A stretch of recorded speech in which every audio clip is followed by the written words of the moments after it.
안녕하세요, 양민철입니다. 오늘은 웅담 스튜디오 현장에 왔어요. 이 위에 인조잔디를 시공할 건데, 인조잔디는 숲터프 인조잔디, 숨을 쉬는 인조잔디 숲터프를 가지고 시공할 거예요. 지붕 시공엔 아무래도 자외선이라던가 자연 환경에 강한 그런 인조잔디가 필요하기 때문에 숲터프 인조잔디가 최적이라고 저는 생각을 해요. 왜냐하면 숲터프 인조잔디는 바닥면이 PET 섬유로 되어 있거든요. 그래서 신축성이 좋습니다. 그리고 찢어지지도 않고요. 보통 저가의 인조잔디는 찢어지는 그런 현상이 있고요.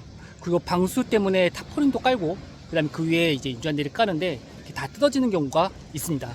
실제로 제가 다른 현장 갔을 때 그런 걸 봤었고요. 그렇기 때문에 지붕 시공에서는 아무래도 숲터프만큼 좋은 인조잔디는 저는 아직까지는 못 봤다고 생각합니다. 물론 스포츠 인조잔디 까면 좋죠. 근데 단가가 안 맞으니까 그런 거예요. 아무튼 지금 현장에서는 지금 인조잔디를 포설을 하고 작업 중인데요. 규모가 여기가 상당히 큰 만큼 여기도 쉽진 않을 것 같아요. 지금 어제부터 온도가 급격히 올라가면서 낮 기온이 34도, 35도인데요. 지붕 온도는 그 이상입니다. 65도 이상이기 때문에 굉장히 무덥고요. 쉽게 탈지할 수 있어서 팀원들이 컨디션 관리할 수 있도록 스케줄을 잘 짜고 작업을 효율적으로 움직일 수 있게 동선 확보 및 여러 가지 좀 계획을 좀 짜야 되는 시점이에요. 그래서 일단 크레인으로 다 인조잔디를 세팅을 해 놓고요. 그리고 본드도 지금 각 동별로 좀 세팅을 해 놨고, 그리고 자동차를 좀 최대한 활용해서 동선에 대한 활용을 좀 더 많이 하고 있습니다. 우선 지금 현장을 보여드릴게요.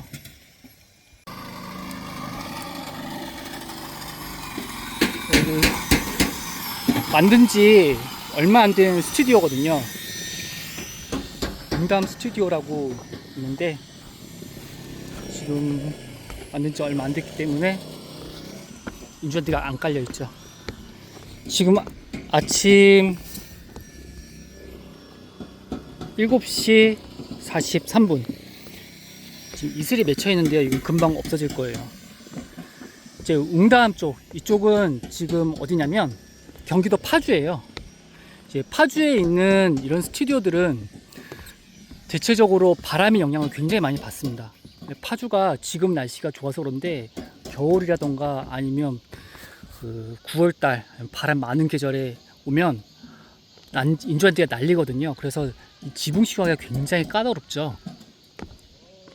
그렇기 때문에 사고가 안 날 수 있도록 조심을 해야 되는 거고요. 그리고 여기가 습도가 높기 때문에 이슬이 많이 낍니다. 이런 것도 감안해서 작업을 해야 되는 거죠. 지금 작업은 인조잔디를 깔면서 조인하는 것, 이런 식으로 작업을 진행하고 있고요.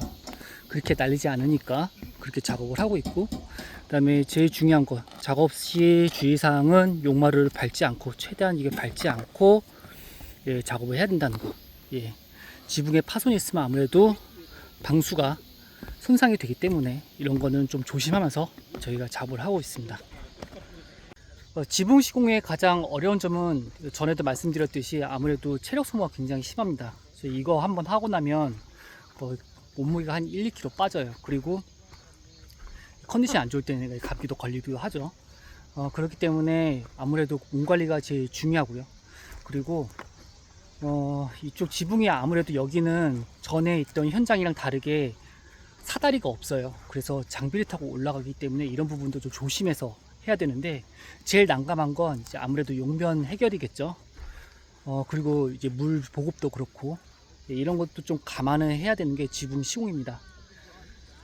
그래도 지금은 날씨가 오전부터 시작했기 때문에 그렇게 덥지 않아서 우선 힘으로 할 수 있는 작업을 먼저 시작을 하고, 그리고 조인을 하면서 한 동 한 동 마무리를 접보겠습니다.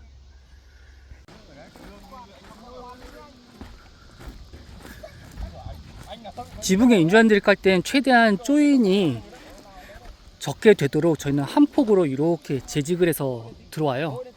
공장에서 직접 만들기 때문에 이런 식으로 맞춤 제작을 해서 들어오는 거죠. 보통 수입사슴 같은 경우는 폭 2m에 그 다음 길이 25m로 정해져 있기 때문에 이렇게 한 폭으로 재단될 수가 없습니다.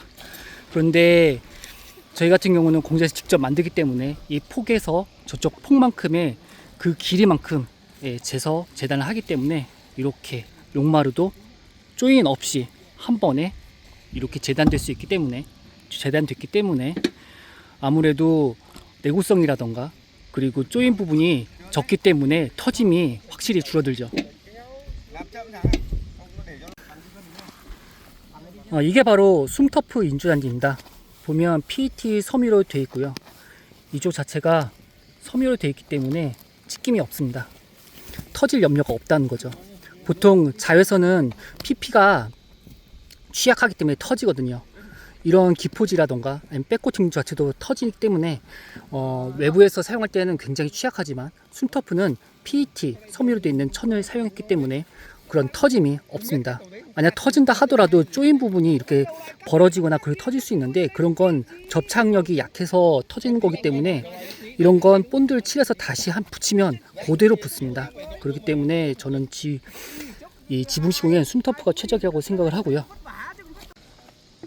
본드는 인조잔디 전용 우레탄 본드를 사용해서 붙입니다.